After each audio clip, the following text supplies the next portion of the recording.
ప్రభువైన యేసుక్రీస్తు నామములో అందరికీ నా హృదయపూర్వక వందనాలండి.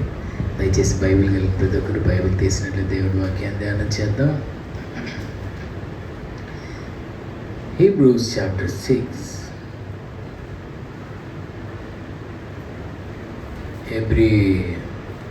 హెబ్రీలకు రాసిన పత్రిక 6వ అధ్యాయం 2వ వచనాన్ని చదువుకుందాం.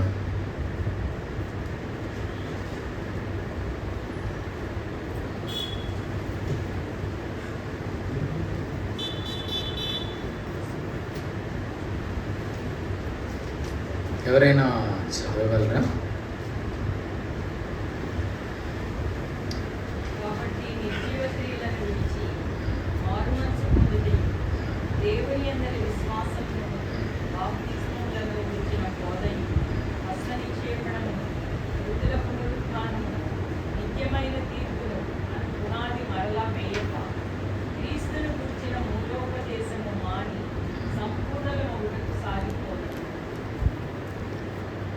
హెబ్రీ పత్రిక 6వ అధ్యాయము 2వ వచనాన్ని ఇప్పుడు మనం చదువుకున్నాం.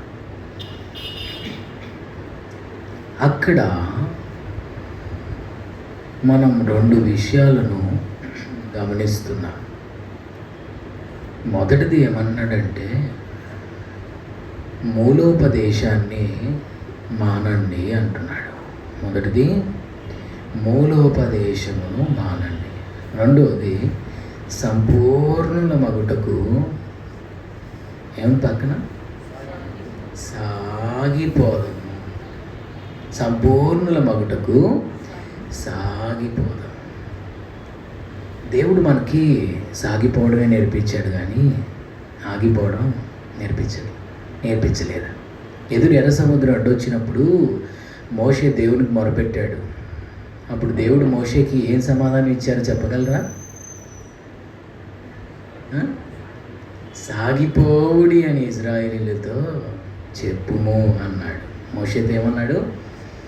సాగిపోవుడి అని ఇజ్రాయేలీలతో చెప్పండి. అంతేగాని ఏం చేద్దాం మరి, ఎర్ర సముద్రం అడ్డొచ్చింది, నేనే ఎక్స్పెక్ట్ చేయలేదు అలా వస్తుందని.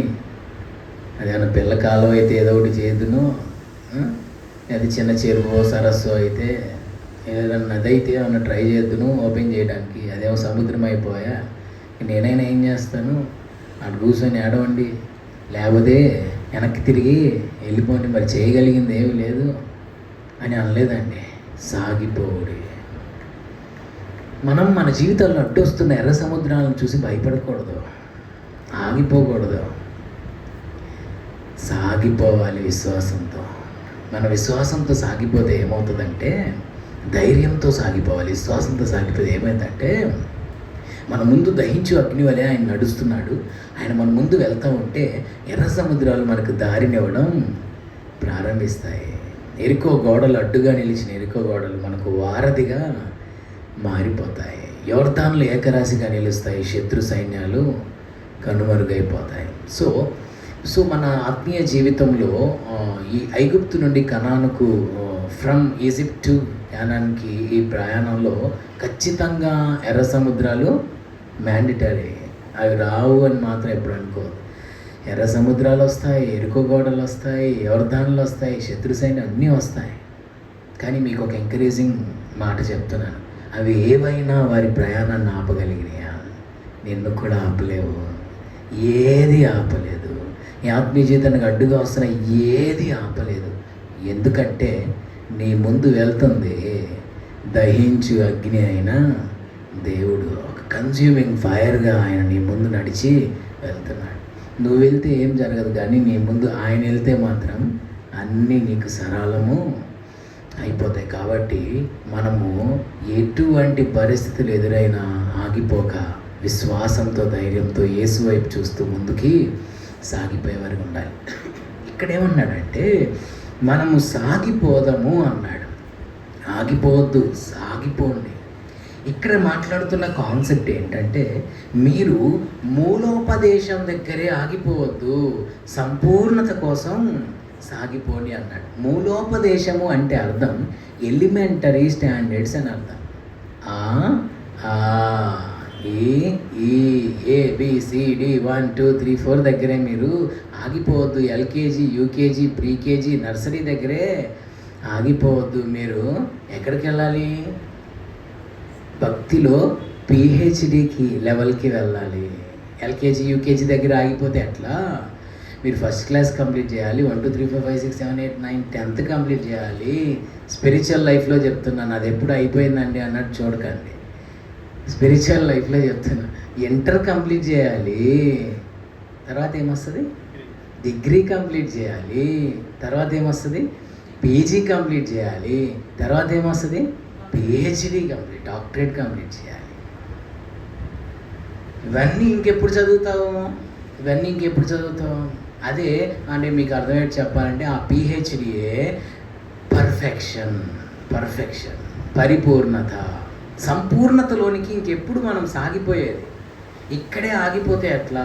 మూలోపదేశాన్నే పట్టుకొని వేసిన పునాదే మళ్ళీ వేస్తా, చెప్పిన ప్రసంగమే మళ్ళీ చెప్తా, పాడిన పాటే మళ్ళీ పాడతా, కూర్చున్న చోటనే అక్కడే కూర్చొని ఉంటే ఇక సంపూర్ణత అనే ఆ ఆత్మీయ మెట్టుని నువ్వు ఎప్పుడు అధిరోహిస్తావు? ఆ సంపూర్ణత అనే ఆ పర్ఫెక్షన్ అనే ఆ ఆత్మీయ మెట్టుకు ఎప్పుడు ఎక్కి వెళ్తావు? అయినా అసలు మనం పరిపూర్ణులుగా మారడానికి ఎందుకు సాగిపోవాలి? పరిపూర్ణత, సంపూర్ణుల మగుటకు మనం సాగిపోవాలి. అసలు సంపూర్ణతకు ఉన్న ఇంపార్టెన్స్ ఏంటి స్పిరిచువల్ లైఫ్లో? ఎఫెసీ పత్రిక 4వ అధ్యాయం 11, 12, 13 వచనాలు మీరు చూస్తే, ఎఫెసీ పత్రిక 4వ అధ్యాయం 11, 12, 13 వచనాలు మీరు చూస్తే, పర్టికులర్లీ 13th verseలో 13వ వచనంలో అంటాడు, పరిశుద్ధులు సంపూర్ణులగునట్లు అంటాడు. ఎఫెసీ పత్రిక 4:13 సంపూర్ణులగునట్లు క్రీస్తు శరీరము క్షేమాభివృద్ధి చెందుటకు. చాలమ్మా, థ్యాంక్ యూ. మనకు కావాల్సిన వర్డ్ ఏంటంటే పరిశుద్ధులు సంపూర్ణులు కావాలి. ఎలాంటి సంపూర్ణత? అసలు పరిపూర్ణత ఎందుకు కావాలి? మనం పరిపూర్ణులం ఏమండి అందరు నాకు వెళ్ళి చూడండి, మనం పరిపూర్ణులం కావాలా వద్దా? భక్తిలో చెప్పండి. ఇంకెందుకు ఈ ప్రసంగం ఆపేసేసి ప్రార్థన చేసుకుని వెళ్ళిపోదాం, చివరి ప్రార్థన. అసలు మనం అంతా పరిపూర్ణులం కావాలా వద్దా? అది మ్యాండటరీ కాదా? అది ఆప్షనలా? అది పౌలుకు సంబంధించిందా, పేతురుకు సంబంధించిందా, ఓన్లీ జీసస్ క్రైస్ట్కే సంబంధించిందా, మనందరికి సంబంధించింది కాదా? ఇక్కడున్న ప్రతి ఒక్కరూ పరిపూర్ణులు కావాలా వద్దా? తప్పకుండా కావాలి, మస్ట్ అండ్ షుడ్గా కావాలి. మరి దాన్ని ఎందుకంత నెగ్లెక్ట్ చేసేస్తున్నారు? పరిపూర్ణత మీద ఎందుకు ఫోకస్ పెట్టలేకపోతున్నారు? అంటే మీరు ఆల్రెడీ పరిపూర్ణులు అయిపోయారని అనుకుంటున్నారా? ఆల్రెడీ నేను ఐఎమ్ పర్ఫెక్ట్ అని ఫీల్ అయిపోతున్నారా? మీరు పర్ఫెక్ట్ అని అయిపోయారని భ్రమపడిపోతున్నారా? అంత గొప్ప భక్తుడు నేను క్రీస్తుని పోలి నడుచుకుంటున్న ప్రకారం మీరు నన్ను పోలి నడుచుకోండి అని చెప్పిన పౌలు ఏమన్నాడు తెలుసా? నేను పర్ఫెక్ట్ అని ఎప్పుడూ అనుకోను అన్నాడు ఫిలిప్పీ పత్రికలో. చదువుదామన్నమాట. ఫిలిపియన్స్ 3:12. ఫిలిప్పీ 3:12. ఇదివరకే నేను ఆల్రెడీ నేను గెలిచానని అయినను, ఇదివరకే సంపూర్ణ సిద్ధి పొందితినని అయినను, ఆల్రెడీ ఐఎమ్ పర్ఫెక్ట్ అని అయినను నేను అనుకొనుటలేదు, నేను క్రీస్తుని పోలి నడుచుకున్న ప్రకారం అని. ఎంత దమ్ముండాలండి ఆ స్టేట్మెంట్ ఇవ్వాలంటే. నేను క్రీస్తుని పోలి నడుచుకుంటున్నాను, మీరు క్రీస్తుని కాదు నన్ను పోలి నడుచుకోండి. ఎంత ధైర్యం ఉండాలండి, భక్తిలో ఎంత దమ్ము ఉండాలి ఆ స్టేట్మెంట్ ఇవ్వాలంటే. నువ్వు నేను ఇవ్వగలుగుతావా? అంత స్టేట్మెంట్ ఇచ్చిన ఆయనే నేను ఆల్రెడీ గెలిచానని అయినను, నేను ఆల్రెడీ సంపూర్ణ సిద్ధి పొందితినని అయినను అనుకొనుట లేదు అన్నాడు. మరొక చోట అంటాడు, నాలో నాకు ఏ దోషము కానరాదు, కానీ అలా అని నేను నిర్దోషిగా ఎంచబడను, నన్ను విమర్శించువాడు ప్రభువే అన్నాడు కొరింథీ పత్రికలో 2 Corinthians. నన్ను విమర్శించేవాడు ఆయనే. నాలో నాకే తప్పు కనబడుతున్నాయి, నాకు నేను పర్ఫెక్టే, మీకు మీరు పర్ఫెక్టే, ఎవరికి వాళ్ళు పర్ఫెక్టే. బాగానే ఉన్నాను నేను స్పిరిచువల్ లైఫ్లో అనుకుంటాం. కానీ దేవుడు మనలో ఉన్న లోపాన్ని మనకు రివీల్ చేసే వరకు కూడా ఆ లోపం మనలో ఉన్నదన్న సంగతి మనకి తెలియదు. ఆ లోపం మనం తెలుసుకోవాలి. యెషయా ప్రవక్త ఏమనుకుంటున్నాడో తెలుసా? నా అంత పెద్ద ప్రవక్త అసలు లేరనుకున్నా. కానీ 6వ అధ్యాయంలో దేవుని పరిశుద్ధతను గూర్చిన ఆ లోతైన రెవల్యూషన్ ఎప్పుడైతే ఆయన పొందుకున్నాడో, అయ్యో అయ్యో నేను అపవిత్రమైన పెదవులు గలవాడిని కేకలేసాడు. చూసే వాళ్ళందరి దృష్టికి ఆయన ఎవరు? ఓ బిగ్ ప్రాఫెట్, ఫైర్ ప్రాఫెట్, గొప్ప ప్రవక్త అండి. యేసుప్రభు రాకను గురించి యేసుప్రభు పుట్టక ముందే 700 సంవత్సరాల ముందే చెప్పాడండి. మామూలు ప్రాఫెట్ అనుకున్నారా? వచ్చే సంవత్సరం ఏం జరిగిందో కూడా మనకి తెలియదు, వచ్చే నెలలో ఏం జరిగిందో తెలియదు. 700 సంవత్సరాల తర్వాత జరగబోయే విషయాల్ని ఆత్మలో చూస్తూ ఆత్మలో తెలుసుకొని ఆయన ప్రవచనం చెప్పాడు. ఎంత గొప్ప ఆత్మీయుడై ఉంటాడు! అంత గొప్ప ప్రవక్త ఏమని కేకలేస్తున్నాడు? అయ్యో అయ్యో నేను అపవిత్రమైన పెదవులుగా. మీకు ఒక డౌట్ రావచ్చు, ఇదేంటండి అపవిత్రమైన పెదవులు గలవాడైతే అలాంటి ప్రొఫెసీలో అపవిత్రమైన పెదవులు ఉండి ఎలా వచ్చినాయండి? అపవిత్రమైన పెదవులు గలవాడని కేకలేస్తున్నాడు కదా.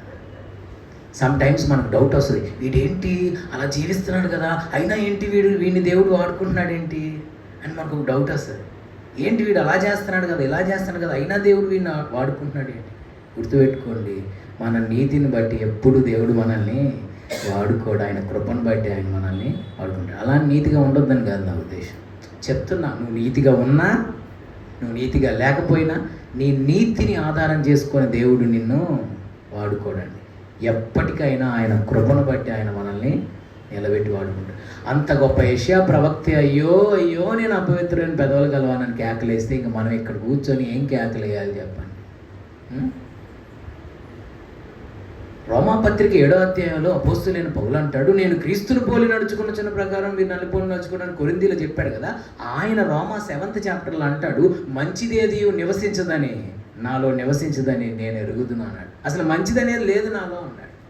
నేను ఏది నిశ్చయిస్తున్నాను అది చేయలేకపోతాను, ఏది వద్దనుకుంటున్నానో దాన్నే చేస్తున్నాను. అసలు మంచిదనేది నాలో లేదు అన్నాడు. మరి వాళ్ళే అంత మాట అంటే మనం ఇంకేమనాలండి? అసలు చూడండి, నేను సంపూర్ణ సిద్ధి పొందానని అనుకొనుట లేదు. ఐఎమ్ ఆల్రెడీ పర్ఫెక్ట్ అని మాత్రం నేను అనుకోవట్లేదు. వాళ్ళే అనుకోకపోతే మనం ఎలా అనుకోగలుగుతున్నాము నేను పర్ఫెక్ట్ అని? మనం పర్ఫెక్ట్ ఎలా అవుతాము? అందుకే ఇక్కడ అంటున్నాడు, ఎఫెసీ పత్రిక 4వ అధ్యాయము 11-12 వచనాలు కలిసి ఉంటే చూడండి. అక్కడ రాస్తాడు సంపూర్ణత గురించి. ఎఫెసీ 4:11. మనమందరము విశ్వాస విషయములోను దేవుని కుమారుని కూర్చిన జ్ఞాన విషయములోను ఏకత్వము పొంది సంపూర్ణ పురుషుల మగు వరకును, అనగా క్రీస్తునకు కలిగిన సంపూర్ణతకు సమానమైన సంపూర్ణత కలవార మగు వరకు ఆయన ఇలాగు నియమించను. చూసారా? మీకు ఒక డౌట్ రావచ్చు, పాస్టర్ గారండి పరిశుద్ధులు సంపూర్ణులు అవ్వాలి అన్నాడు. అసలు మనం పరిశుద్ధులుగా మారగలమా? నరమాతృలమండి, మట్టి వాళ్ళమండి, మనము మానవులమండి, బలహీనలమండి, మనం పరిశుద్ధులమే అవ్వలేము. దేవుడేమన్నాడు? పరిశుద్ధులు సంపూర్ణులు అవ్వాలి. అసలు పరిశుద్ధులకి సంపూర్ణులకి డిఫరెన్స్ ఏంటి? పరిశుద్ధులు అనే వాళ్ళైనా లోపం ఉంటుంది, కానీ సంపూర్ణులలో ఇంకా లోపం ఉండదు. సంపూర్ణతలోనికి వెళ్ళాలి భక్తిలో. సంపూర్ణతలోకి ఎప్పుడు వెళ్తాను చెప్పండి? మనలో ఉన్న లోపము తీర్చబడినప్పుడు మనం పరిపూర్ణం అవుతాం. మనలో ఉన్న ప్రతి లోపము ఏమవ్వాలి? సరిచేయబడాలి. మనలో ఉన్న ప్రతి లోపము సరిదిద్దబడాలి. మనలో ఉన్న ప్రతి లోపము తీర్చబడాలి. ఇది ఓవర్ నైట్లో అయిపోయే ప్రాసెస్ కాదు, ఇది లైఫ్ టైం ప్రాసెసే. అయితే దేవుడు ఈ భూమి మీద మనకిచ్చిన ఈ ఆయుష్కాలం అంతట్లో దేవుడు మనల్ని పిలిచే లోపు మనము సంపూర్ణులుగా మార్చబడి సిద్ధపడి ఉండాలి. దేవుడు మనల్ని పిలిచే లోపు మనం ఆ పర్ఫెక్షన్లోకి వచ్చేసేయాలి. అందుకే మత్తయి సువార్త 5:44 అన్నాడు, మీ పరలోకపు తండ్రి పరిపూర్ణుడు గనుక మీరును పరిపూర్ణులుగా ఉంటే ఉండండి, లేకపోతే లేదన్నాడు. ఉండాలనిపిస్తే ఉండండి, లేకపోతే లేదన్నాడా? లేకపోతే ఉండొచ్చు అన్నాడా? ఉండెదరు అన్నాడు. మీ పరలోకపు తండ్రి పరిపూర్ణుడు కనుక మీరును పరిపూర్ణులుగా ఉండెదరు. సో మనం ఎందుకు పరిపూర్ణతలోనికి రావాలి భక్తిలో? ఇక్కడున్న ప్రతి ఒక్కరండి, ఇది బోధిస్తున్న నాకు మాత్రమే సంబంధించింది కాదు, కూర్చున్న మీకు మాత్రమే సంబంధించింది కాదు, ఇక్కడున్న ప్రతి ఒక్కరికి సంబంధించిన సబ్జెక్ట్ ఇది, మెసేజ్ ఇది. ఇక్కడున్న ప్రతి ఒక్కరికి అన్వయించుకోవాల్సిన మెసేజ్. ఇక్కడున్న ప్రతి ఒక్కరు భక్తిలో తప్పక పరిపూర్ణతలోకి వచ్చి తీరాలి. వచ్చి తీరితేనే నీవు పరిపూర్ణమైన ఆ దేవుని రాజ్యంలో పరిపూర్ణుడైన దేవుని యొద్దకు వెళ్ళడానికి నువ్వు అర్హుడిగా మార్చబడతావు. ఒక యవనస్తుడైన అధికారి మత్తయి సువార్త 19వ అధ్యాయంలో ఒక యవనస్తుడైన అధికారి వచ్చి నిత్య జీవమునకు వారసునగుటకు నేను ఏ మంచి కార్యం చేయాలయ్యా అంటే ఆజ్ఞలు గైకొనమని యేసుప్రభు చెప్పాడు. ఏ ఆజ్ఞలు అని అడిగితే ఆజ్ఞలన్నీ యేసుప్రభు చెప్పాడు. ఓ ఇవేనా? ఓ బాల్యం నుండి ఇవన్నీ నేను అనుసరించుచునే ఉన్నాను, ఇక నాకు కొదువ ఏంటి అని అడుగుతాడు. ఏంటి నాలో ఇంకా కొదువే ఉంది అంటే ఏమనుకున్నాడు ఆయన తన గురించి తాను? ఓ ఐఎమ్ పర్ఫెక్ట్ అండి జీసస్, నేను చాలా పర్ఫెక్ట్ అండి. యేసుప్రభు అంటారు నెక్స్ట్ వర్స్లో, నీవు పరిపూర్ణుడవగుటకు కోరిన ఎడల నీ ఆస్తిని అమ్మి పేదలకిమ్ము, నీవు వచ్చి నన్ను వెంబడించు, పరలోకమందు నీకు ధనము కలుగు. పరలోకమందు నీకు ధనం కలుగు. మీరు అనుకోవచ్చేమో భక్తిలో సంపూర్ణతలోకి రాగలమా అండి పాస్టర్ గారు అండి, భక్తిలో పరిపూర్ణతలోకి మనం రాగలమంటారా? అసలు ఈ లైఫ్లో అది సాధ్యమేనా? ఈ పాపిష్టి లోకంలో దేవుని కొరకు పరిశుద్ధంగాను సంపూర్ణులుగాను భక్తిలో మార్చబడడం సాధ్యమేనా అంటే సాధ్యం కాదు. నేనే చెప్తున్నా స్టేజ్ మీద అండి, సాధ్యం ఎప్పటికీ కాదు. మరి కానప్పుడు ఇంకెందుకండి గంటసేపు అనవసరంగా టైం వేస్ట్ ప్రసంగం? ఆగండి, అయిపోలేదు ఇంకా. సాధ్యం కాదు. అదే కాదు, ఏది సాధ్యం కాదు మనకి. With God everything is possible, without God everything is impossible. Everything is impossible without God. దేవుడు సహాయం లేకుండా మన జీవితం ఇదే కాదు, ఏది సాధ్యం కాదు. With God everything is possible. ఆయన ద్వారా ఏదైనా మనకు సాధ్యమే కానీ అసాధ్యమైంది ఏది లేదు. సో కాబట్టి ఆయన వచ్చి నిత్య జీవానికి నేను వారసుని అవ్వాలి ప్రభువా, ఏం చేయమంటావు అంటే, యేసు ప్రభు నీవు పరిపూర్ణుడు ఒకటకు కోరిన ఎడలా అన్నాడు. ఈయన పరిపూర్ణుడు అవ్వాలి, ఏం చేయమంటావు అని వచ్చాడు కదా. ఈయన క్వశ్చన్ ఏంటి? యేసు ప్రభు ఇస్తున్న ఆన్సర్ ఏంటి? ఈయన వేస్తున్న క్వశ్చన్ ఏమో నిత్య జీవాన్ని నేను వారసున్నాను, యేసు ప్రభు ఇస్తున్న ఆన్సర్ ఏమో నువ్వు పరిపూర్ణుడు ఒకటకు కోరిన ఎడలా. ఆయన అడుగుతుంది నిత్య జీవం గురించి, యేసు మాట్లాడుచున్నది పరిపూర్ణత గురించి. అసలు నిత్య జీవానికి పరిపూర్ణతకి లింక్ ఏంటి? లింక్ ఉంది, సంబంధం ఉంది. నిత్య జీవానికి నువ్వు వారసుడు కావాలంటే నీవు పరిపూర్ణుడుగా మార్చబడాలి. ఈ భూమి మీద నువ్వు బ్రతికి ఉన్నప్పుడే భక్తిలో నువ్వు ఒక పరిపూర్ణతలోనికి రావాలి. నీలో ఉన్న ప్రతి లోపము సరిదిద్దబడాలి. తీతుకు పత్రిక రాస్తూ పాల్ గారు అంటారు, వారిలో ఉన్న ప్రతి లోపమును నువ్వు దిద్దాలి, అందుకే నేను నిన్ను పంపించాను అక్కడికి అంటాడు. చూడండి, తీతుకు రాసిన పత్రిక చాప్టర్ 1. దిద్దబడాలి, నీలో ఉన్న ప్రతి లోపము సరిదిద్దబడాలి. మొదటి అధ్యాయం 5వ వచనం, నేను నీకు ఆజ్ఞాపించిన ప్రకారము నీవు లోపముగా ఉన్న వాటిని దిద్ది. చాలా నీవు లోపముగా ఉన్న వాటిని దిద్దాలి. నీ జీవితంలో లోపముగా ఏదైతే ఉందో దాన్ని నీవు దిద్దాలి. యవనస్తుడిని చూసినప్పుడు నాకు చాలా బాధేస్తుందండి. ఎందుకంటే యేసు ప్రభు అక్కడ రాసి ఉంటుంది క్లియర్గా, యేసు అతన్ని ప్రేమించి అని రాసి ఉంటుంది. ఆ వర్డింగ్, యేసు అతన్ని ప్రేమించి నీవు పరిపూర్ణుడు ఒకటకు కోరిన ఎడల నీలో ఈ లోపం ఉంది అయ్యా, ఆ లోపాన్ని నువ్వు సరి చేసుకో అంటే అతడు మిగులు ఆస్తి గలవాడు కనుక వ్యసన పడుచు వెళ్ళిపోయాడు. మనసును మార్చుకోలే, ముఖాన్ని మార్చుకొని వెళ్ళిపోయాడు. నాకు పరలోకం లేకపోయినా పర్వాలేదు, నేను ధనాన్ని మాత్రం విడిచిపెట్టను, ఈ ధనాపేక్షను మాత్రం వదిలిపెట్టను. పరలోకం కావాలని అందరికీ ఉంటుందండి ఆశ, నిత్య జీవానికి వెళ్ళాలని అందరికీ ఉంటుంది. మీలో నరకానికి వెళ్ళాలనుకున్న వాళ్ళు చేయి చూపిస్తారా అంటే ఎవరన్నా చూపిస్తారా? చూపించరు. అందరు నిత్య జీవానికి వారసులు అవ్వాలి. అందరికీ నిత్య జీవానికి వారసులు అవ్వాలని ఆశ ఉంటుంది, కానీ ఏముండదో తెలుసా? సరి చేసుకునే మనసు మాత్రం ఉండదు. సరిదిద్దుకునే మనసు మాత్రం ఉండదు. లోబడే మనసు మాత్రం ఉండదు. యేసు దేన్నైతే నిన్ను విడిచిపెట్టమని చెప్తున్నాడో దాన్ని విడిచిపెట్టే మనసు ఉండదు. ఈయనకి నిత్య జీవానికి వారసుడు అవ్వాలని ఉంది, కానీ యేసయ్య విడిచిపెట్టమన్నవి మాత్రం విడిచిపెట్టడు. యేసు ప్రభు దేన్నైతే సరిచేసుకోమన్నాడో దాన్ని ఆయన సరిచేసుకోడు. ఎలా అండి? ఎలా జరుగుతుందో చెప్పండి. సో నిత్య జీవానికి పరిపూర్ణతకు లింక్ ఉంది. ఎందుకంటే ఈ భూమి మీద మనం పరిపూర్ణులుగా మార్చబడినప్పుడే మనం ఆ నిత్య జీవంలో ప్రవేశించగలుగుతాము. ఇందాక చెప్పాను, ఓవర్ నైట్లో అయిపోయేది కాదు. మనము ప్రభు పిలుపు వచ్చేలోపు భక్తిలో ఆ పరిపూర్ణతను మనం సాధించుకోవాలి. భక్తిలో ఆ పరిపూర్ణతను మనం సంపాదించుకోవాలి. భక్తిలో ఆ పరిపూర్ణతలోకి మనం రావాలి. కొలస్సీ పత్రిక 1:29 ఏమన్నాడు? మీ అందరినీ సంపూర్ణులుగా చేసి దేవుని ఎదుట నిలబెట్టాలని, ప్రజెంట్ చేయాలని నేను మీకు సువార్తను ప్రకటిస్తున్నాను. చదువుదామాట. కొలస్సీ పత్రిక 1వ అధ్యాయము ఆఖరి వచనం, లాస్ట్ బట్ వన్. ప్రతి మనుష్యుని క్రీస్తునందు సంపూర్ణంగా చేసి ఆయన ఎదుట నిలవబెట్టవలనని సమస్త విధములైన చాలు థ్యాంక్ యూ. కొలస్సీ 1:28 అంటాడు, ప్రతి మనుష్యుని క్రీస్తునందు సంపూర్ణునిగా చేసి ఆయన ఎదుట నిలబెట్టాలి. To present in front of God. దేవుని ఎదుట మిమ్మల్ని ప్రజెంట్ చేయాలి. ఎలా ప్రజెంట్ చేయాలి? సంపూర్ణులుగా మిమ్మల్ని మార్చి రేపు దేవుని ఎదుట ప్రజెంట్ చేయాలి. ప్రతి దైవజనుని యొక్క భారం ఏమై ఉండాలి? తపనేమై ఉండాలి? ఆరాటం ఏమై ఉండాలి? దర్శనం ఏమై ఉండాలి? ప్రయాస ఏమై ఉండాలి? పోరాటం ఏమై ఉండాలి?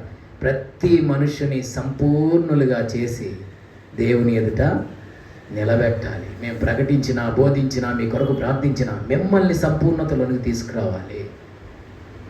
ఒక వ్యక్తి సంపూర్ణతలోకి ఎప్పుడు వస్తాడు?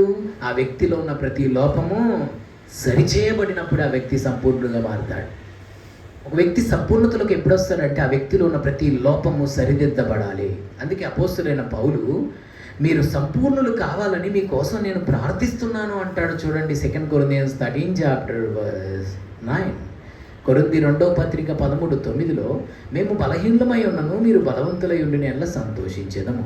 దీని నిమిత్తమే అనగా మీరు సంపూర్ణులు కావాలేననియే ప్రార్థించుచున్నాము. ఏంటండి ఆయన ప్రార్థన ఏంటి? ఆయన ఎందుకు ప్రార్థిస్తున్నాడు? దేనికోసం ప్రకటిస్తున్నాడు సువార్తను?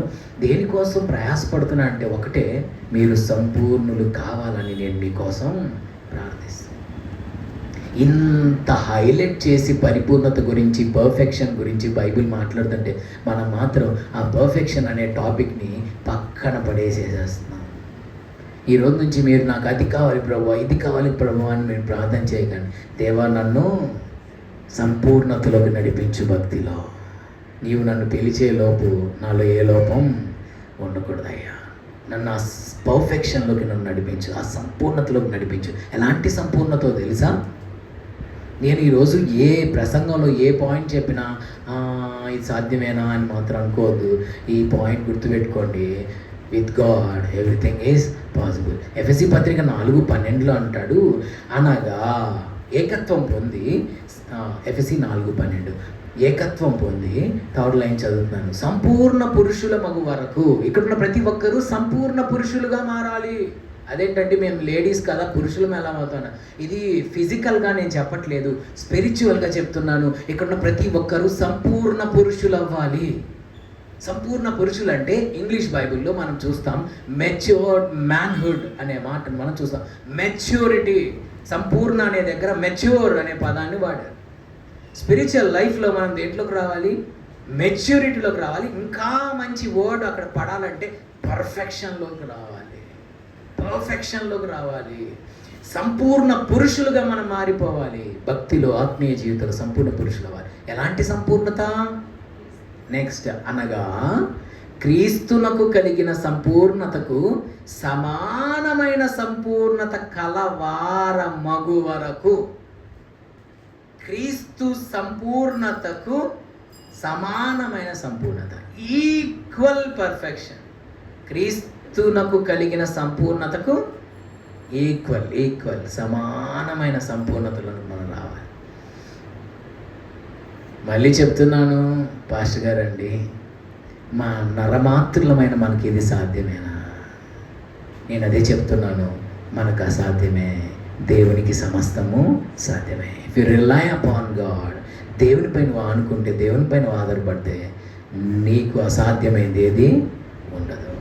ఒక చోట అన్నాడు దేవునికి సమస్తం సాధ్యమే అన్నాడు బైబిల్లో కదా, కొత్త నిబంధనలో. ఇంకో చోట అన్నాడు నమ్మువానికి సమస్తం సాధ్యమే. Everything is possible to the one who believes అన్నాడు. హూ బిలీవ్స్, నమ్మువానికి సమస్తము సాధ్యం. Everything is possible to the one who believes అండి. నమ్మిన వానికి సమస్తం సాధ్యమే. క్రీస్తు సంపూర్ణతకు సమానమైన సంపూర్ణతలకు మనం రావాలి. అందుకే సామెతల్లో అంటాడు, యథార్థవంతులు దేశమందు నివసించెదరు, లోపము లేని వారు దానిలో కాపురం ఉంటారు అంటాడు. సామెతలు 3వ అధ్యాయం చూడండి. ఆ దేశంలో ఎవరుంటారంట? దేశం అంటే మన భారతదేశం కాదండి. ఇక్కడ చెప్తున్న దేశము ఆత్మీయ అర్థం ఏంటో తెలుసా?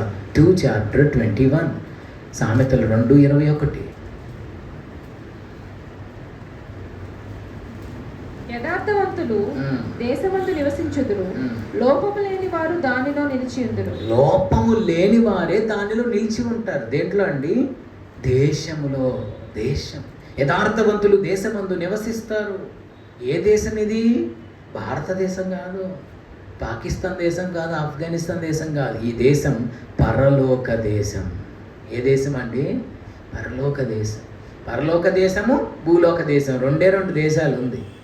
కాదే మనం ఇదంతా ఒక దేశమే, ప్రపంచం అంతా ఒక దేశమే. మనమే బోర్డర్స్ పెట్టుకొని ఇది నా దేశం, అది నీ దేశం అని సపరేట్ చేసుకున్నాం. మొత్తం ఒక దేశమే. పరలోక దేశము, భూలోక దేశం. దేశమందు నివసించేది ఎవరు? లోపము లేనివారే ఆ దేశంలో అడుగు పెట్టబోతున్నారు. ఆ దేశంలో నువ్వు అడుగు పెట్టాలంటే you must be perfect. You must be perfect like Jesus Christ. యేసు వలె నువ్వు పర్ఫెక్షన్లోనికి రావాలి. యేసు పోలికలోకి నువ్వు మారాలి. యేసు నాకు కలిగిన సంపూర్ణతకు సమానమైన సంపూర్ణతలకు భక్తులు రావాలి. ఎంత కష్టమండి అది. హాయిగా తిని పడుకొని నిద్రపోతే జరిగిద్దా? అది ఎంత ప్రయాసపడాలి తెలుసా?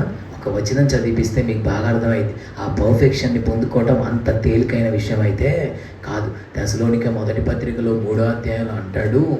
తెసలోనిక మొదటి పత్రిక 3వ అధ్యాయములో అంటాడు, అసలు చూడండి, ఆ పర్ఫెక్షన్లోకి రావడం నేను ప్రసంగం చేసినంత తేలిక కాదు, మీరు కూర్చొని అన్నంత తేలిక కాదు. ఆ పర్ఫెక్షన్లోకి నువ్వు భక్తిలోకి రావాలంటే ఏం చేయాలో చూడండి. తెసలోనిక మొదటి పత్రిక 3వ అధ్యాయం 9వ వచనాన్ని చదువుకుందాం. మేము మీ ముఖము చూచి మీ విశ్వాసములో ఉన్న లోపమును తీర్చునట్లు అనుగ్రహించమని రాత్రింబగళ్ళు అత్యధికముగా దేవుని వేడుకొనుచుండగా. చూడండి, థ్యాంక్ యూ మచ్. తెసలోనిక మొదటి పత్రిక 3:9 అంటాడు, మీ విశ్వాసంలో ఉన్న లోపమును తీర్చునట్లు అనుగ్రహించమని రాత్రింబగళ్ళు అత్యధికంగా దేవుణ్ణి మేము వేడుకొనుచుండగా. దేవుణ్ణంట పాల్ గారు రాత్రింబగళ్ళు అత్యధికంగా వేడుకుంటున్నాడంట. దేనికోసం? వారి విశ్వాసంలో ఉన్న లోపాన్ని తీర్చయ్యా, వారి విశ్వాసంలో ఉన్న లోపాన్ని తొలగించయ్యా, వారిలో ఉన్న లోపాన్ని సరిచేయ్యా, వారిలో ఉన్న లోపాన్ని సరిదిద్దయ్యా, వారిని సంపూర్ణులుగా మార్చయ్యా, నీ ఎదుట నేను రేపు వారిని సంపూర్ణులుగా ప్రజెంట్ చేయాలయ్యా అని రాత్రింపగలంట. ఏమంటే ఊరికే రాసేస్తున్నాడా? పెన్ను ఉందని, పేపర్ ఉందని చెప్పి ఊరికే రాశాడంటారా? ఆయన గుండెల్లో ఆయన కలిగి ఉన్న అనుభవం అంటారు. అది ఊరికే రాసేసాడా పెన్ను పేపర్ ఉందని? లేకపోతే అది ఆయన అనుభవం అంటారా? ఆయన జీవితంలో ఏదైతే అనుభవిస్తున్నాడో దాన్నే రాస్తున్నాడు. రాత్రింపగళ్ళు అత్యధికంగా వేడుకుంటున్నాడు. దేనికోసం? మీ విశ్వాసంలో ఉన్న లోపం తీర్చబడాలి. మనలో ఉన్న లోపము సరిచేయబడాలి. మనం ఆ పర్ఫెక్షన్లోనికి భక్తిలో రావాలి అంటే అది అంత ఈజియెస్ట్ థింగ్ కాదు. హాయిగా కూర్చుంటే అవ్వదు అది. దాని కొరకు రాత్రింబగళ్ళు అత్యధికంగా దేవుని సన్నిధిలో మనం పోరాడాలి, పెనుగులాడాలి, గోజాడాలి, వేడుకోవాలి, మొరపెట్టాలి. అది చేసినప్పుడే ఆ లోపం ఏదైతే ఉందో అది నీలో నుండి తొలగిపోతుంది. ఆ లోపం నీలో తీర్చబడుతుంది. ఆ లోపం నీలో సరిచేయబడుతుంది, సరిదిద్దబడుతుంది. నువ్వు పర్ఫెక్షన్లోకి వస్తావు. బాధకరమైన విషయం ఏంటంటే ఈ యవనస్తుడు ఉన్నాడు చూసారా, ఆ యవనస్తుడు లైఫ్లో అందరూ అతన్ని నెగిటివ్గా చెప్తారు కదా, కానీ అసలు ఆ యవనస్తుడు చాలా గ్రేట్ అండి. యేసు ప్రభు ముందు నిలబడి నేను ఆజ్ఞలన్నీ పాటిస్తున్నాను అని చెప్పాడంటే ఒక యంగ్స్టర్ అయ్యుండి ఎంత పర్ఫెక్ట్గా ఉన్నాడు. మరి ఎందుకండి ఆయన పరలోకం కోల్పోయాడు అంటే బాధ అండి నాకు. అసలు ఒకే ఒక్క లోపాన్ని సరి చేసుకోలేకపోయాడు. ఎన్ని మార్కులు వచ్చినాయి? 34 మార్కులు వచ్చినాయి. ఎందుకు ఫెయిల్ అయ్యాడు? 34 వచ్చినందుకు కాదు, ఒక్క మార్కు రానందుకు. 34 మార్కులకి ఎంత పవర్ ఉందో ఆ ఒక్క మార్కుకి అంత పవర్. సరే మీరే చెప్పండి, 34 వచ్చినాయి అని పాస్ చేసేస్తారా? చేయరు. మనం అనుకుంటే 34 తెచ్చుకున్నాను కదా కష్టపడి నేను, ఆ ఒక్క మార్కే కదా వదిలేయచ్చు కదండి. వదిలేరు. ఆ ఒక్క మార్కే నిన్ను పర్ఫెక్షన్లోకి తీసుకొచ్చేది. నాకు బాధ అనిపించిన విషయం, యేసు ముందు నిలబడి ఆజ్ఞలన్నీ నేను పాటిస్తున్నానని చెప్పగలిగినంత ఆత్మీయ స్థితిలో ఉన్నవాడు నువ్వు నేను యేసు ముందు నిలబడి చెప్పగలవా? నేను ఆజ్ఞలన్నీ పాటిస్తాను ప్రభు, కావాలంటే చెక్ చేసుకో అని దేవుని ముందు నిలబడి చెప్పగలవా? యేసయ్య ముందు నిలబడి ఆ మాట అన్నాడంటే సర్వాంతర్యాన్ని సర్వం నెరిగిన సర్వేశ్వరుడైన దేవుని ఎదుట నిలబడిన ఆజ్ఞలన్నీ నేను పాటిస్తున్నాను చెప్పాడంటే ఎంత దమ్ము ఉండాలండి, భక్తిలో ఎంత పర్ఫెక్షన్ ఉండాలండి. ఎందుకు పోగొట్టుకున్నాడు ఆ నిత్య జీవాన్ని అంటే కేవలం ఒకే ఒక్క లోపాన్ని సరి చేసుకోలేక. ఇది చాలా బాధకర విషయం. చూడండి, మనలో ఉన్న ఒకే ఒక్క లోపం మన పర్ఫెక్షన్ మీద దాడి చేస్తుంది, మన పర్ఫెక్షన్ మీద దెబ్బ కొడుతుంది. ఆ ఒక్క లోపాన్ని కనుక నువ్వు సరి చేసుకోగలిగితే యేసయ్య రాకడలో ఆయనకి ఎదురెళ్ళిపోతావండి, ఎదురేగుతావండి. యేసయ్య రాకడ సమయంలో ఎదురేగే ధైర్యం నీకుందని పడతాం కదా. ఎదురేగే అంటే ఆయనకి ఎదురు వెళ్తావండి. ఆ ఒక్క లోపాన్ని నువ్వు సరి చేసుకువెళ్తావు. ఈరోజు మన జీవితంలో ఉన్న లోపం ఏంటి అనేది ఒకసారి మనం ఆలోచించాలి. ఒకవేళ నీకు తడుతుందా, తడుతుంటే ఆ లోపాన్ని తీర్చమని రాత్రి పగలు పౌలు వలె దేవుని సన్నిధిలో అత్యధికంగా వేడుకోవడం ప్రారంభించి, లోపాన్ని నాలో నుండి తొలగించు దేవా, ఇది నాలో ఉన్న లోపం దేవా, ఇది నాలో ఉన్న లోపం దేవా, దీన్ని తీర్చు దేవా, దీన్ని సరిచేయి దేవా, దీన్ని తొలగించు దేవా, దీన్ని సరిదిద్దు దేవా అని ప్రార్థన చేయి. ఒకవేళ నీకు తెలియట్లేదా, దేవుణ్ణి అడుగు, దేవా నాలో ఉన్న లోపం ఏంటో నాకు చూపించు దేవా. ఆ పర్ఫెక్షన్ని నేను పొందకుండా ఏదైతే అడ్డుపడుతుందో నా లైఫ్లో అది నాకు అవగాహనలోకి, గ్రహింపులోకి తీసుకురా దేవా. దాన్ని తెలుసుకునే కృప నీవు, దాన్ని సరి చేసుకునే కృపనివ్వమని దేవుని సన్నిధిలో మనం ప్రార్థన చేయాలి. లోపము మన జీవితంలో సరిచేయబడాలి. డానియేల్ గురించి నాకు బాగా నచ్చిన ఒక వచనం ఏంటో తెలుసా? దానియేలు గ్రంథం 6వ అధ్యాయంలో ఏమని ఉంటుందంటే, అతని యందు ఏ లోపమైనను కనుగొనలేకపోయేది అని ఉంటుంది. అసలు లోపాన్ని ఎవడు కనుగొనలేకపోయారు. చదవండి ఆ మాట, చాలా బాగుంటుంది. Daniel chapter 6 verse 5. దానియేలు 6వ అధ్యాయం 5వ వచనం. అందుకు ఆ మనుషులు అతని దేవుని పద్ధతి విషయమందే కానీ మరి ఏ విషయమందును అతనిలో లోపము కనుగొనలేమనుకొనిరి. లోపాన్ని కనుగొనలేము. అదే దానియేలు గ్రంథం 1వ అధ్యాయంలో మీరు చూస్తే లోపము లేని సౌందర్యము గలవారు అని రాసు. లోపం లేని సౌందర్యం అంటే ఆ ఫిజికల్ భౌతికమైన సౌందర్యాన్ని గురించి మనం ఆలోచించకూడదు. లోపం లేని సౌందర్యం అనగా సౌందర్యం అనేది పరిశుద్ధతకు సాదృశ్యంగా ఉన్నది. సౌందర్యం అనేది ఆత్మ సంబంధమైన సౌందర్యం. ఆత్మ సంబంధమైన సౌందర్యం ఎట్లా తెలుస్తుంది? మనలో ఉన్న హోలీనెస్, మనలో ఉన్న పరిశుద్ధతను సూచిస్తుంది. వారు పరిశుద్ధత విషయంలో లోపము లేనివారు. నాకు ఆ మాట చాలా బాగా నచ్చుతుందండి. దానియేలు 6:5లో అతని యందు ఏ లోపమైనను కనుగొనలేకపోయారండి. ఎంతోమంది ట్రై చేశారు, ఏమన్నా లోపం ఉంటుందేమో, లోపం కనుగొనగలమేమో ట్రై చేస్తే ఎవడి వల్ల కాలేదంట. డానియేల్లో లోపాన్ని కనుగొన్నాడు. డానియేల్ సింహాల గుహలో వేస్తే సింహాలు ఎందుకు డానియేల్ని తినలేదో తెలుసా? సింహాలు శాకాహారులండి. అవునా? అదే నా కారణం. సింహాలు శాకాహారులు, వెజిటేరియన్స్, అందుకనే తెలియదా? వెజిటేరియన్స్ అయితే ఆయన బయటకు వచ్చాక ఆయన మీద కొండలు చెప్పిన లోపలేస్తే గుహ అడుగుకి చేరకముందే ఎముకలను సైతం పొడి చేసినాయంట. అయితే మొత్తం మీద శాకాహారులు అయితే కాదు కదా, మాంసాహారులే. ఎందుకు తినలేదో తెలుసా? స్పిరిచువల్గా చెప్తున్నాను నేను, ఫిజికల్గా అర్థం చేసుకోకండి, స్పిరిచువల్గా చెప్తున్నా. డానియేల్లో సింహాలు తినే మాంసము లేదు. ఆయన శరీర సంబంధి కాడు, ఆయన సంపూర్ణంగా ఆత్మ సంబంధి అయిన వ్యక్తి. సింహాలు తినే ఆ ఫ్లెష్ ఆయనలో లేదు. సింహం అనగా అపవాది, ఫ్లెష్ అనగా సిన్ఫుల్ నేచర్, పాప స్వభావం, సిన్ఫుల్ నేచర్ ఆయనలో లేదు. అందుకే సింహం అనే ఆ గర్జించే సింహం డానియేల్ ఏమీ చేయలేకపోయింది. లోపం లేదు ఆయనలో. ఆయన పర్ఫెక్షన్లోకి వచ్చేసాడు. భక్తిలో ఆ సంపూర్ణతలోనికి రావాలి. అందుకనే ప్రసంగి గ్రంథం 1వ అధ్యాయంలో అంటాడు చూడండి. ప్రసంగి గ్రంథం 1వ అధ్యాయం 15వ వచనంలో లోపం గురించి మాట్లాడుతూ,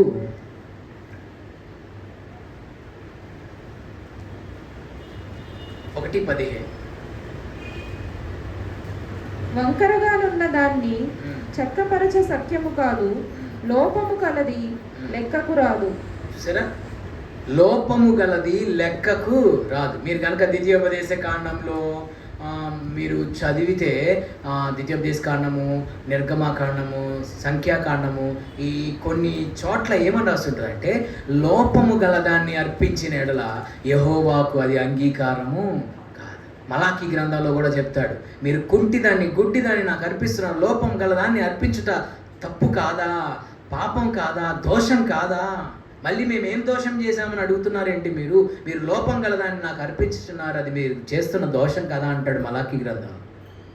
లోపం గలది దేవుడి చేత అంగీకరించబడదు. ద్వితీయోపదేశకాండం 15:21 ఈ మాట ఉంటుంది. ద్వితీయోపదేశకాండం 15:21 లోపం గలదాన్ని అర్పించిన అది దేవుడు అంగీకరించడు. రేపు పొద్దున నీలో లోపం చదవన్న మాట సూపర్ అండి. ద్వితీయోపదేశకాండం 15:21 దానిలో లోపము అనగా దానికి కుంటితనమైనను గుడ్డితనమైనను మరి ఏ లోపమునైనను ఉండిన ఎడల నీ దేవుడైన యెహోవాకు దాన్ని అర్పింపకూడదు. దాన్ని అర్పించకూడదు. దానిలో లోపం అనగా దానికి కుంటితనమైన గుడ్డితనమైనను మరి ఏ లోపమైనను, ఏదో ఒక లోపం, ఎనీ టైప్ ఆఫ్ సిచ్యువేషన్, ఏ లోపమైనను ఉండినలా నీ దేవుడైన యెహోవాకు దాన్ని అర్పించకూడదు. అది దేవుడు అంగీకరించడు. ఏ లోపమైన, కుంటితనం, ఆత్మీయ కుంటితనం, గుడ్డితనం, ఆత్మీయ అంధత్వం, మనోనేత్రాలు మూయబడిన అనుభవాలు, మనోనేత్రాలకు కలిగిన గుడ్డితనం, ఆత్మీయ కుంటితనం, ఏ లోపమైన ఉండినేడల అది యెహోవాకు అర్పించకూడదు. అది యాక్సెప్టబుల్ కాదు.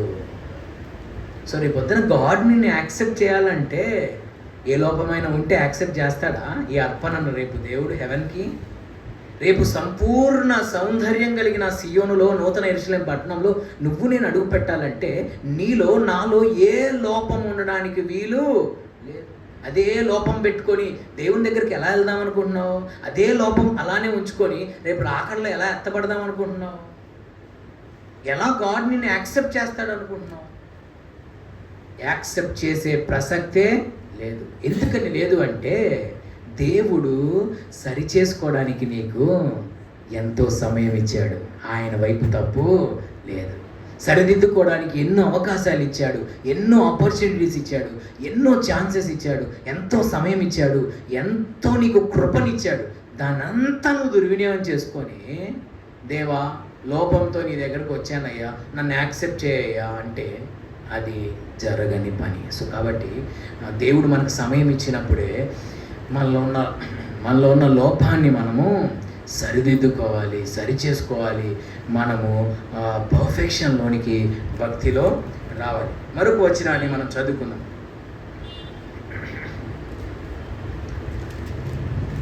తీతుకు రాసిన పత్రిక 2వ అధ్యాయం 2వ వచనాన్ని మనం చూస్తే, తీతుకు 2:2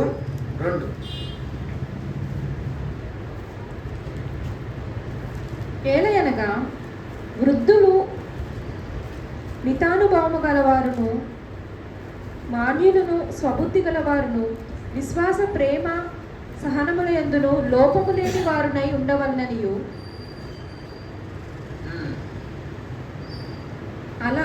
అలాగుననే వృద్ధ స్త్రీలు చాలా థ్యాంక్ యూ. తీతుకు రాసిన పత్రిక 2వ అధ్యాయము 2వ వచనంలో మనం చూసినట్లయితే, ఎలాగనగా వృద్ధులు మితానుభవం గలవారును, మాన్యులను, స్వస్థబుద్ధి గలవారును, విశ్వాస ప్రేమ సహనముల యందు లోపము లేని వారునై. ఇందా చెప్పాను లోపము లేని సౌందర్యం అని చదివాం కదా. లోపము లేని సౌందర్యం అనగా, సౌందర్యం అనగా ఏమని అనుకున్నాము? పరిశుద్ధత. పరిశుద్ధతలో ఉన్న లోపము తీర్చబడాలి. పరిశుద్ధతలో ఉన్న లోపం తీర్చబడాలి. నెంబర్ 1. నెంబర్ 2, ఇక్కడ అంటున్నాడు 2:2లో, విశ్వాస ప్రేమ సహనముల యందు లోపము లేని వారే ఉండాలి. దేంట్లో అంట? విశ్వాసములో లోపం తీర్చబడాలి, ప్రేమ యందు లోపం తీర్చబడాలి. ప్రేమ గురించి మీకు ప్రత్యేకంగా చెప్పాల్సిన అవసరం లేదు. ఎన్ని కృపావరాలు ఉన్నా, ఎన్ని ఆత్మఫలాలు ఉన్నా, ప్రేమ లేకపోతే వ్యర్థమే కదా. మీకు ఈ టాపిక్ వచ్చింది కాబట్టి చెప్తున్నా. కొరింథీ మొదటి పత్రిక 1వ అధ్యాయంలో, ఏ కృపావరమునందు లోపము లేని సంఘమా అని పిలిచాడు కొరింథీ సంఘాన్ని. కొరింథీ సంఘానికి ఉన్నటువంటి ఆధిక్యత ఏంటో తెలుసా? ఏ కృపావరమునందు లోపము లేని సంఘం అంటే అర్థం ఏంటండి? 9 కృపావరాలు ఉన్న ఏకైక సంఘం ఏదన్నా ఉందంటే అది కొరింథీ సంఘమే. ఏ కృపావరణందు లోపం లేని సంఘం. కానీ బాధకరమైన విషయం చెప్పనా, నీకు బాగా నచ్చుతుంది ఈ మాట. చూడండి, బాగా మీకు సెట్ అవుతుంది మీ మైండ్ సెట్కి. 1వ అధ్యాయము వచనము 7లో అంటాడు, లోపము లేదు అంటాడు. కనుక ఏ కృపావరం నందును లోపం లేక. కనబడిందా? 1వ అధ్యాయం 7వ వచనం. 1 కొరింథీ. లోపం లేదన్నాడు కదా. అదే ఆ పత్రికలో 6th చాప్టర్లోకి వస్తే 7th వర్స్లో అంటాడు. ఇక్కడేమో 1st చాప్టర్ 7th వర్స్ కదా, బాగా గుర్తుపెట్టుకోండి. 1వ అధ్యాయం 7వ వచనం, ఇక్కడేమో 6వ అధ్యాయం 7వ వచనం. ఒక్కని మీద ఒకడు వ్యాజ్యం ఆడుట మీలో ఇప్పటికే కేవలం లోపం అన్నాడు. 1వ అధ్యాయంలోనేమో అసలు లోపమే లేదు. ఎక్కడ లేదు? కృపావరాల్లో లోపం లేదు. కానీ 6వ అధ్యాయంలోకి వచ్చేలోపు మీలో ఇప్పటికీ అది కేవలం లోపం. ఒక లోపం ఉంది మీలో, ఒక లోపం. ఆ ఒక్క లోపమే మన పర్ఫెక్షన్ మీద దెబ్బ కొడుతుంది. ఆ ఒక్క లోపమే మన పర్ఫెక్షన్ మీద దాడి చేస్తుంది. ఆ ఒక్క లోపం ఏదైతే ఉందో మనలో, ఆ యవనస్తుల్లో ఉన్న ఒకే ఒక లోపం ఏంటి చెప్పండి? ధనాపేక్ష. అలానే మన జీవితాల్లో కూడా ఏదో ఒక లోపం మన పర్ఫెక్షన్ మీద దెబ్బ కొడుతుందండి. ఆ లోపం ఏంటో మనం ఫైండ్ అవుట్ చేయాలి. వీళ్ళల్లో ఉన్న లోపం ఏంటో తెలుసా? ఒకరి మీద ఒకడు వ్యాజ్యమాట. అసలు వాళ్ళకు ఉన్నటువంటి ఆధిక్యత ఏంటంటే 9 కృపావరాలు కలిగిన సంఘంగా ఆ సంఘం ఎంతో చరిత్రకి ఎక్కింది. ఆ సంఘం అంత ఆధిక్యతను పొందింది. 9 కృపావరాలు కలిగిన సంఘం. కానీ ఏంటంట దాంట్లో ఉన్న లోపం? ఉండడానికి 9 కృపావరాలు ఉన్నాయి, కానీ ఏంటి లోపం? ఒకరి మీద ఒకడు వ్యాజ్యాలు, గొడవలు, తగాదలు, మనస్పర్ధలు, మిస్అండర్స్టాండింగ్స్, కలహాలు. 1వ అధ్యాయంలో రాస్తాడు, 1 చాప్టర్ వర్స్ 10లో అంటాడు, సహోదరులారా, మీరందరూ ఏకభావముతో మాట్లాడవలననియు, మీలో కక్షలు లేక ఏక మనసుతోనూ ఏక తాత్పర్యముతోనూ మీరు సన్నద్ధులై ఉండవలననియు మన ప్రభు అయిన యేసుక్రీస్తు పేరట మిమ్మల్ని వేడుకొనుచున్నాను. చూడండి, 11th వర్స్లో అంటాడు, నా సహోదరులారా, మీలో కలహములు కలవని మిమ్మును గూర్చి క్లోయే ఇంటి వారి వల్ల నాకు తెలియవచ్చును. ఏమున్నాయండి? 9 కృపావరాలు ఉన్నాయి, కానీ ఏం లేవు? ఆత్మఫలాలు మాత్రం లేవు. కృపావరాలు 9 ఉన్నాయి, కానీ ఆత్మఫలాలు మాత్రం లేవు. కలహము ఉపయోగం ఏముంది? కలహాలు, గొడవలు, కక్షలు, చూడండి పదాలు పడదు, కక్షలు, వ్యాజ్యాలు. 9 కృపావరాలు ఉన్నాయండి. కృపావరాల్లో లోపం లేదు, కానీ దేంట్లో లోపం ఉంది? ఆత్మఫలాల్లో లోపం ఉంది. ఏంటి ఆత్మఫలాలు చెప్పండి? అయ్యేనండి, కల్తీలో ఉంటాయి కదండి, అయ్యేనండి. సండే స్కూల్ పిల్లలు చెప్తున్నారండి, మనం సీనియర్ సిటిజన్స్ అండి. మనం చెప్పకపోతే ప్రేమ, సంతోషం, సమాధానం, దీర్ఘశాంతం, దయాలుతో, మంచితనం, విశ్వాసం, సాత్వికం, ఆశానికం. వీరికి కృపావరాల్లో లోపం లేదు, ఆత్మఫలాల్లోనే లోపం ఉంది. ఎందుకని 13వ అధ్యాయం మొత్తం ప్రేమ గురించి రాసేశాడంటే, ప్రేమ అనేది అసలు ఆత్మఫలాల్లో నెంబర్ ప్రేమ, సంతోషం, సమాధానం, దీర్ఘశాంతం కదా. ప్రేమ ఆ ఫస్ట్దే లేదు వీళ్ళ దగ్గర. కక్షలు, గొడవలు, కలహాలు. అసలు ఎంత దారుణం అంటే ఆయన అసలు మీకు సిగ్గు రావాలని చెప్తున్నాను, నేను అంటలేదండి. 6వ అధ్యాయంలో రాస్తుంది, మీకు సిగ్గు రావాలని చెప్తున్నా. దేవదూతలకు మీరు రేపు తీర్పు తీర్చాల్సిన వాళ్ళు మీలో మీకున్న కక్షల్ని, మీకున్న వ్యాజ్యాలని డీల్ చేసుకునే అంత టాలెంట్ గలవాడు ఒక్కడు లేడా మీ దగ్గర? వెళ్ళి ఒక వేస్ట్ ఫెలో దగ్గరికి వెళ్ళి మీరు వ్యాజ్యాన్ని అడిగి వాడిని చైర్లో కూర్చోబెడతారా? మీరు ఎంత, రేపు మీకు ఇచ్చిన ఆధిక్యత ఏంటి? రేపు హెవెన్లో దేవదూతలకు మీరు జడ్జిమెంట్ చేయాల్సిన ఆధిక్యత మీది. మీరు వెళ్ళి యూజ్లెస్ ఫెలోని తీసుకెళ్ళి చైర్లో కూర్చోబెట్టి మాకు న్యాయం తీర్చి వ్యాజ్యమాడని చెప్పి వాడిని కూర్చోబెడతారని తిడతాడండి. నేను అంటలేదండి. 6వ అధ్యాయంలో పౌలు గారు వాళ్ళని చెప్తున్నాడు, ఇదిగో మీలో ఉన్నది ఇది లోపం, వ్యాజ్యమోట, కలహాలు. కృపావరాలు 9 ఉన్నాయి, ఆత్మఫలాల్లో లోపం అది. అందుకని చూడండి, ప్రకటన గ్రంథంలో అంటాడు చాప్టర్ 2లో, అంతా బాగానే ఉంది, నీ మీద ఒకే ఒక్క తప్పు మోపాల్సి ఉంది.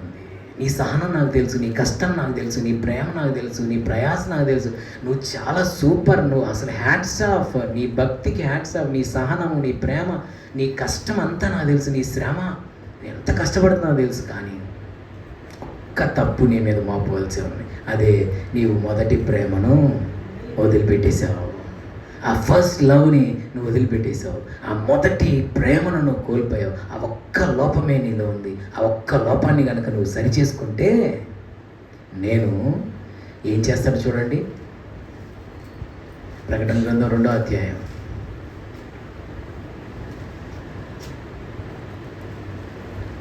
7వ వచనం. చెవిగలవాడు ఆత్మసంగములతో చెప్పుచున్న మాట వినుగాక. జయించు వానికి దేవుని పరదైసులో ఉన్న జీవవృక్ష ఫలములు భుజింపనిత్తును. చూసారా, ఆ ఒక్క లోపాన్ని కనుక నువ్వు సరి చేసుకోగలిగితే పరదేశులో ఉన్న జీవవృక్ష ఫలాలు నీ సొంతమవుతాయి. పరదేశంలో ఉన్న జీవవృక్ష ఫలాలు నీ సొంతమవుతాయి. ఆ ఒక్క లోపాన్ని కనుక నువ్వు సరి చేసుకోకపోతే ఏమన్నాడు, నేను నీ వద్దకు వచ్చి దీపస్తంభాన్ని దాని వద్ద నుంచి తొలగించేస్తాను అన్నాడు. ఒకసారి ఆలోచించేద్దాం. మన జీవితంలో పర్ఫెక్షన్ని మనం పొందకుండా మనలో ఉన్న లోపం ఏంటి?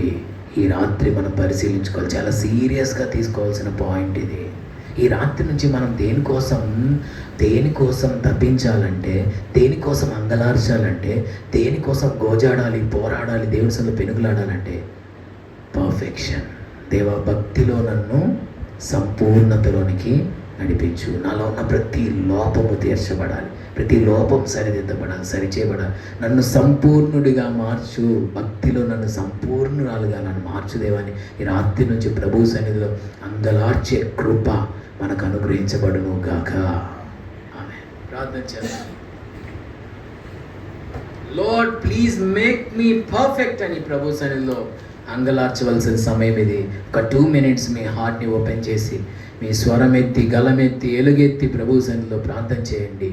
దేవా, నన్ను సంపూర్ణుడిగా మార్చండి. దేవా, నన్ను సంపూర్ణురాలుగా మార్చండి. నాలో ఉన్న లోపాన్ని మీరు సరిచేయండి దేవా. నాలో ఉన్న లోపాన్ని సరిదిద్దండి దేవా. దేవా, నాలో ఉన్న లోపం తీర్చబడాలి దేవా. రాత్రింబగళ్ళు అత్యధికంగా వేడుకున్నాడట అపోస్తలుడైన పౌలు. తెస్సలోనిక సంఘము యొక్క విశ్వాసంలో ఉన్న లోపాన్ని తీర్చమని రాత్రింబగళ్ళు వేడుకున్నాడు. పౌలు వలె ప్రభు సన్నిధిలో రాత్రింబగళ్ళు అత్యధికంగా నువ్వు వేడుకోగలిగితే నీలో ఉన్న లోపాన్ని ప్రభు తీర్చబోతున్నాడు. నీలో ఉన్న లోపాన్ని ప్రభు సరిదిద్దబోతున్నాడు. నీలో ఉన్న లోపాన్ని ప్రభు సరిచేయబోతున్నాడు. నిన్ను పరిపూర్ణుడుగా, ఒక సంపూర్ణుడుగా, సంపూర్ణురాలుగా భక్తిలో ఆయన మార్చబోతున్నాడు.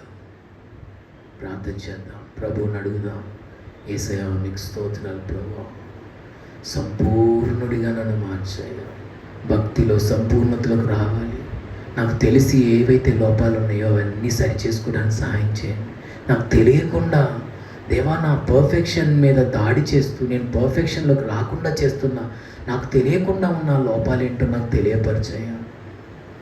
సంపూర్ణుడిగా నేను మారకుండా, సంపూర్ణురాలుగా మారకుండా భక్తిలో నా జీవితంలో అడ్డుపడుతున్న లోపం ఏదైతే ఉందో అది నాకు రివీల్ చేయండి ప్రభు. అది నాకు తెలియపరచండి ప్రభు. దేవా, నేను అనుకుంటున్నాను నేను పర్ఫెక్ట్ అని.